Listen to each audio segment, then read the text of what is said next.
Another day, another basketball stories na naman ang pagkukwentuhan natin. At ngayon nga ay pag-uusapan natin ang balitang kasalanan nga na po ng coach ng Spurs ang kanilang pagkatalo sa Game 2 at ang isa pang bagong player na kukunin ngayon ng Los Angeles Lakers.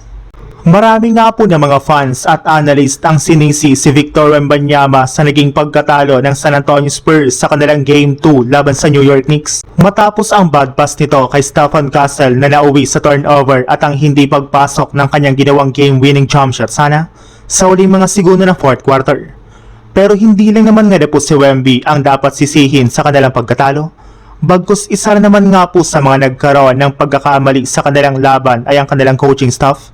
Lalo na ang kanilang head coach na si Mitch Johnson na hindi tumawag ng timeout matapos ma-rebound ni Victor Wembanyama ang sanay miss shot ni Jalen Brunson sa last 9 seconds ng fourth quarter.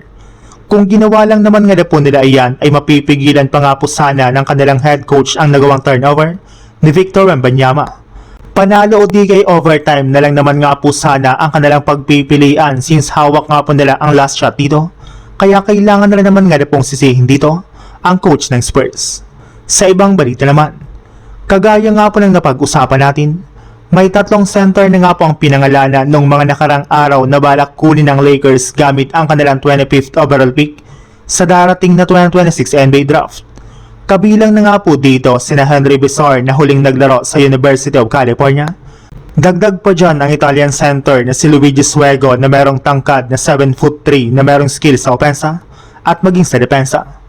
Habang ang pangatlong big man naman nga po na binabantayan ngayon ng Lakers na kunin sa draft ay ang 6'11" center na si Rafael Castro na huling naglaro sa George Washington Men's Basketball.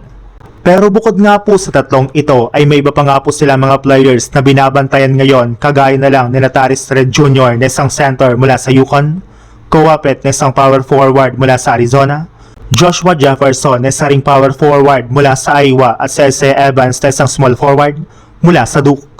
Pero sa apat nga pong ito ay si Taris Red Jr. ang pinakanapupusuan nilang kunin dahil sa angking tangkad at dominante nito sa ilalim ng basket.